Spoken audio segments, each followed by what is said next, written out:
Onday. Bilim ondaynan bu.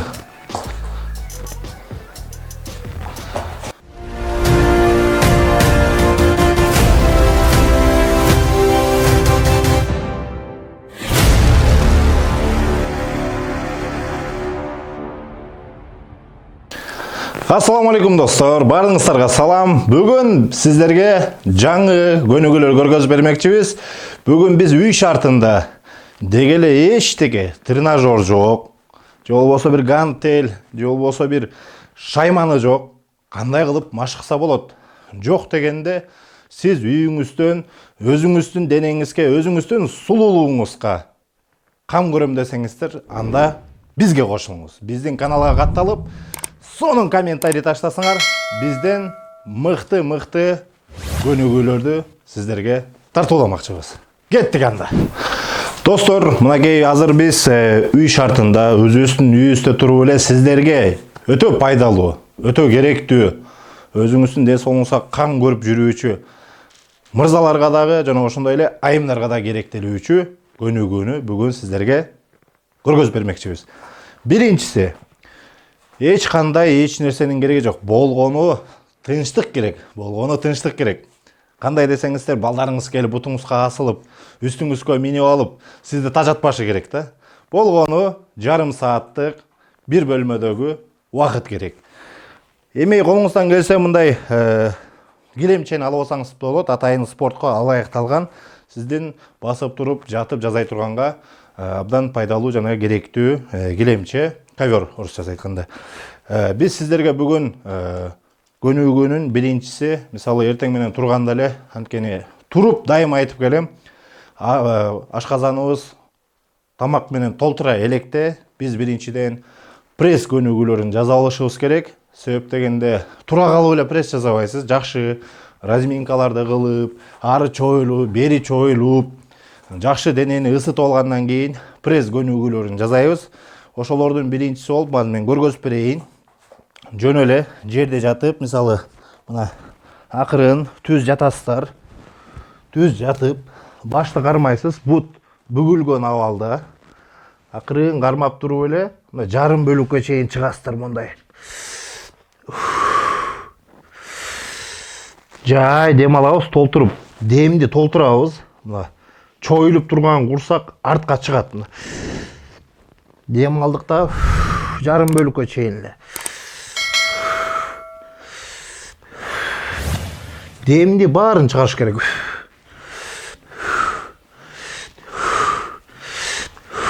Ушундай кылып, мына баштын үстүңкү бөлүгүнө ушундай кылып жасап, 20 жолу жасайсыздар, 20 жолу. Анан колду жамбаштын астына коебуз, шашпай. Анткени кээ бирибиз оор салмакта болуп, же буттарыбызды көтөрө албай калышыбыз мүмкүн. Ошондуктан мына түз биргеликте жерге тийгизбейбиз. Бул абалга чейин эле. Дем алдык. Түшүп баратканда демди тартабыз өзүбүзгө, өйдөгө чыгарабыз. Мынакей. Көрдүңүздөр, бул буттуку абдан оор болот. Бут менен жасаган аябай оор болот. Себеп дегени муну 10дон 4 жол жасаңыздар болот. Кийинки көнүгүү ушул эле абалда 4төн 8 подход кетти. Кийинки абал, караңыздар. Сол кол, баштын бул жак башты болот, мына кармап турабыз. Бутубуз, бир бутубуз бүгүлүп турат, а бир бутубуз түз. Кайчылаш абалда жасайбыз. Бул капталкы майларды кетирүүгө абдан жакшы жардам берет. Мындай чоң курсактын аралыгы чоң болуп кетет, ушул абалды кетирүүгө жакшы жардам берет. Карап туруңуздар. Кармадык. Моюн бул жакка бурабыз, бут түз турат. Ушундан чыккан ат менен тизе кайчылаш абалда келиш керек. Дем алдык.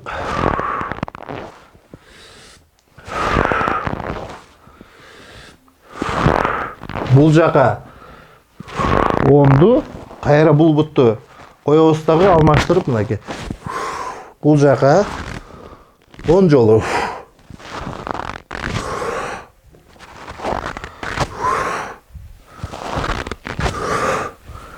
Он 20 бул бир подход болуп эсептелинет. Бир жол жасадык. Ушундайдан 4тү жасайсыз. Мындан мынакей 20дан 4 жолу бутту көтөрүп 20дан 4 жолу, кайчылагыч абалды 10-10дон 20дан 4 жолу жасайсыздар. Андан кийинки бул сиздерге айымдарга дагы, ошондой эле мырзаларга дагы керектелүүчү көнүгүү. Себеп дегенде бардыгыбыздын жегенибиз бирдей, курсагыбыз бирдей эле чыгып кеткен. Ушул абалдан кутулам десеңиздер, дайыма кармаганга аракеттенгиле. Достор, мынакей азыр биз көбүбүздө өтө маселе, кырдаал проблемабыз ошо курсак, айымдарга деле, эркектерге. Бирок эркек болгондон кийин биз үчүн кең далуулуу болуп жүрүү өтө маанилүү. Аны биздин үстүңкү бөлүгүбүз деле бирдей, астыңкы бөлүгүбүз деле бирдей болбош үчүн, чтобы астыңкы бөлүгү ичке болуш үчүн мына кичине ичкерээк, мындай мондоп туруш үчүн үстү менен айырмаланып. Сиздерге бүгүн азыр отжимание, төш булчуңун кандай кылып чыгарса болот экенин көргөзүп берейин. Андыктан келиңиздер мына. Биринчи абал, колду алысыраак кармайбыз. Караңыздар. Бул абалда кичине колдор жибитип коюш керек. Турары менен кичине дене баш жибитип коюш керек. Артка элүүнү, алдыга элүүнү дегендей. Абал аралыгы чоң бөлүктө жасайбыз мына. Көргүлө. Жай төштөйдү көтөрүп мынакей. Дем алабыз, чыгарабыз. Дем алабыз, чыгарабыз. Дем алабыз, чыгарабыз.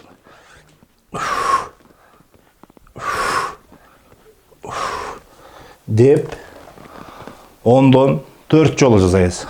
Биринчи күндөрү булар. Нормальный, достойный, намыстуу эркекке 10дон 4 жолу жасаш маселе болбош керек. Бирок ушул эле абалда оор салмактагы жигиттер да бар. Алардын намысына да шек келтирбеш керек. Бирок алар да аракет кылайын деп атат.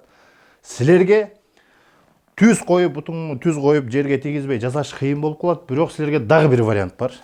Ушул эле абалды карагыла.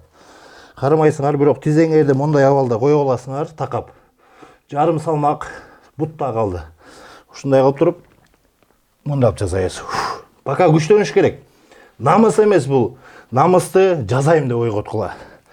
Мынакей. Ошол эле абалда төш булчуңуна кетип атат. Мынакей, жаза албай аткан жигиттерге ушул көнүгүү.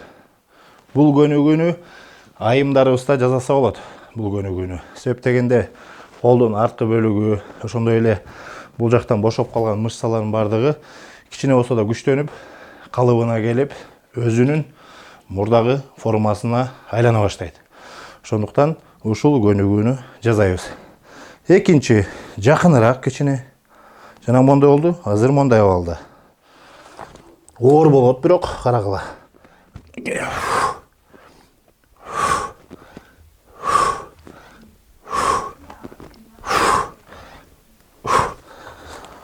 Экинчи абал жакыныраак. Эми үчүнчү абал болсо, абдан тыгыз жакын коебуз.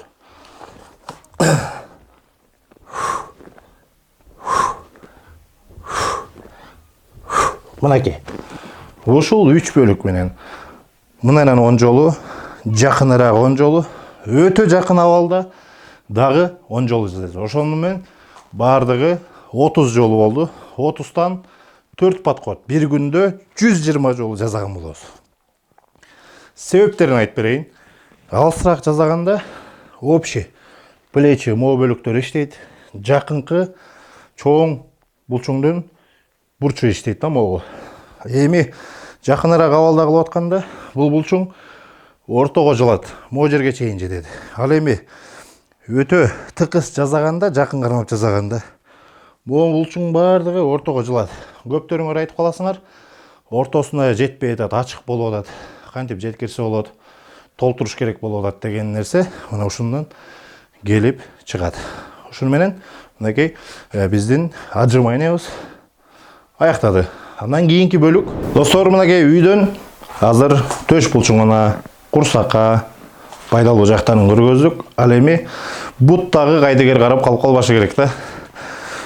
Сиздерге ушундай свободный, эми шортабы, ишил өзүңүзгө бир тоскоолдук жаратпаган нерсени кийгенге туура келет. Себеп дегенде ошо отуруп туруп атканда абалда баягы тартылып калбаш керек да. Мына кененирээк буттун аралыгы ушу ийиндин деңгээли менен буттун баштары кичине буруп коебуз. Себеп дегенде отурганда бизге тоскоолдук жаратпаш керек. Тизеге күч келбеш керек да. Колду алдыга кылабыз мынакей. Жай. Же мындай деле кылабыз болот. Өйдө көздөй турабыз. Жамбашты артка. Өйдө көздөй турабыз мынакей.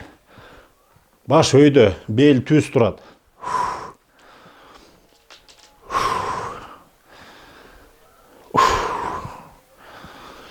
Түшүп бараткан дем алабыз, өйдөгө чыкканда дем чыгарабыз.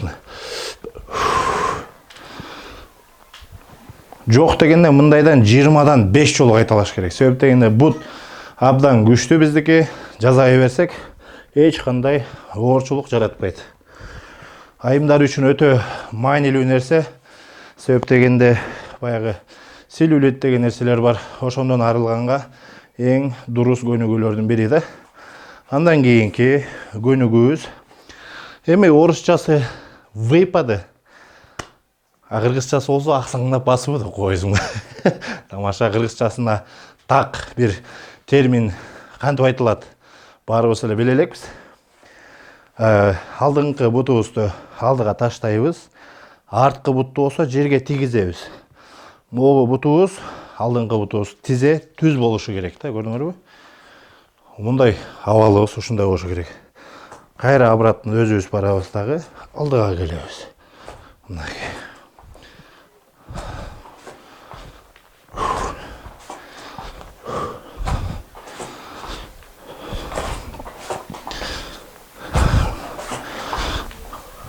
Ушундай кылып, ар бир бутубузга 10-10дон 20 жолу кылсак, бизге өтө сонун эффекттерди бермекчи. Достор, эми мына пресске жаздадык, төшкө жаздадык, бутка жаздадык. Эми жөн калып калбаш керек. Могу колдорубуз. Бизде үйгө керектүү баягы пандемия учурунда үй шартына машыгып аттык, өзүбүзгө керектүү ушундай жөп-жөнөкөй 150 сомдук резинка. Бирок өтө пайдалуу экен. Колдор жасайбыз, карагыла. Бул жакка ийилип алабыз. Буттун башына ийилип алып, колго бекем кармаш керек. Үзүлүп кетпеши керек да.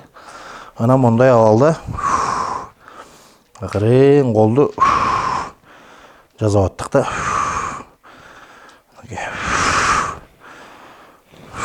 Көрдүңөр да? Ар бир колго 10дон 15тен жазап турдук. Ошонсоңуздар да болот. Себеп дегенде бул жерде эми жеңил болуп калат. Бизге оорураак чоң салмактар менен иштегенге чоң же болбосо бул калыңыраак түрлөрү дагы бар. Ошондойдон талап кылынат да. Себеп дегенде бизге жакшы эффект бериш үчүн. Эң арзан, эң жөнөкөй багытта үйдө дедиңиздер, мына үйдө да көргөзүп атабыз. Эми калган аракет болсо сизден болот. Эгер сиз ушундай нерселерди кылбаган болсоңуз, анда сиз, мен айтат элем, урматтуу көрөрман, анда сиз эч качан спортко кызыкпаган жансыз деп түшүнө билиңиз. Ушундай багытта кылган инсандар миңдеп кездешет, бирок ушуну көрүп туруп дагы эле жаткандар болсо, булар өтө слабый адамдар демекчимин. Чтобы күчтөнүш үчүн сиздин чечкиндүү кадамыңыз керек.